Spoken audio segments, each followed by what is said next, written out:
Saraswati power కంపెనీలో షేర్లను తనకు తెలియకుండా బదిలీ చేసుకున్నారని వైఎస్ జగన్ ఎన్సీఎల్టీలో పిటిషన్ దాఖలు చేశారు. అక్రమంగా బదిలీ చేసుకునే షేర్ల ప్రక్రియను రద్దు చేయాలని జగన్ పిటిషన్లో కోరారు. అయితే ఈ కేసులో కౌంటర్ దాఖలకు వైఎస్ విజయమ్మ షర్మిల తరఫు లాయర్లు సమయం కోరారు. విచారణను మార్చి 6కు ఎన్సీఎల్టీ వాయిదా వేసింది. కరెస్పాండెంట్ శ్రీనివాస్ పూర్తి సమాచారం అందిస్తారు. శ్రీనివాస్. అయితే వైసీపీ అధినేత జగన్మోహన్ రెడ్డి తన ఆస్తులకు సంబంధించి అంటే కొన్ని షేర్లు తనకు తెలియకుండా తన చెల్లి తన తల్లి కూడా దాన్ని బదలాయింపు చేశారని చెప్పేసి అతను హైదరాబాద్ లోని ఎన్సీఎల్టీలో కూడా జగన్మోహన్ రెడ్డి ఒక పిటిషన్ దాఖలు చేశారు.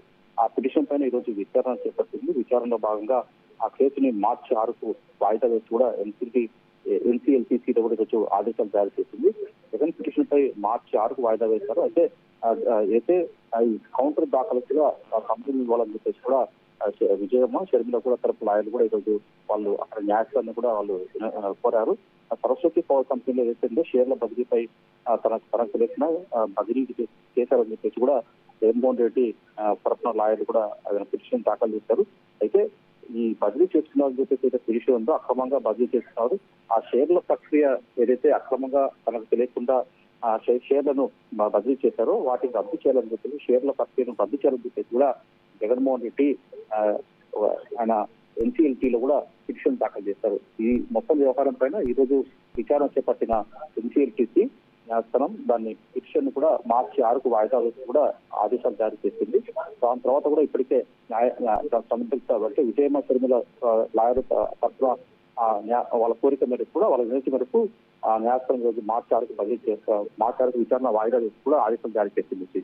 అయితే శ్రీనివాస్, విజయమ్మ షర్మిల తరఫు లాయర్లు సమయం కోరారని చెప్తున్నారు. అసలు వాళ్ళు ఏం చెప్పారు దీనిపైన లాయర్లు? వాస్తవంగా అంటే ఈ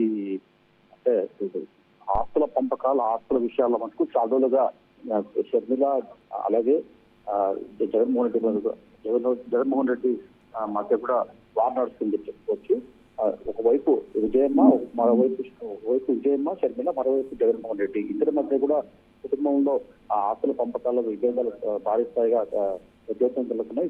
ఈ నేపథ్యంలోనే తనకు తెలియకుండా సరస్వతి కంపెనీకి సంబంధించి కూడా ఏదైతే షేర్లు ఉన్నాయో ఆ షేర్లు కూడా తనకు తెలియకుండా బదిలీ చేశారు, అక్రమంగా బదిలీ చేశారని చెప్పేసి కూడా జగన్మోహన్ రెడ్డి ప్రధానంగా అతని తరఫున లాయర్లు కూడా ఎన్టీపీసీలో పిటిషన్ దాఖలు చేశారు. అయితే ఈ పిటిషన్లు ఏదైతే ఉన్నాయో ఈ మొత్తం షేర్లు బదలాయింపు ఏదైతే ఉందో దానికి షేర్లు అంటే దానికి నిబంధనల ప్రకారము తనకు తెలియకుండా తన దృష్టికి లేకుండా దాన్ని బదలాయింపు చేస్తున్నారు.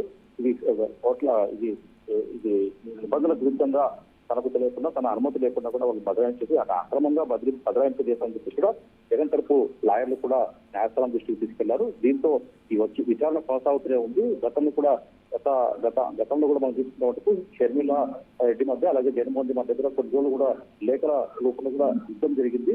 దాని తర్వాత కూడా ప్రస్తుతం ఇప్పుడు ఈ యుద్ధము న్యాయస్థానంలో కొనసాగుతుంది. అయితే మరి ప్రస్తుతం చూసుకుంటే ఈ ఏదైతే ఈ రోజు జరిగిన సరస్వతి పవర్ కంపెనీ షేర్ల బదిలీ వాయిదా వేస్తూ కూడా ఇది న్యాయస్థానం ఆదేశాలు జారీ చేస్తుంది. Right Srinivas, thank you.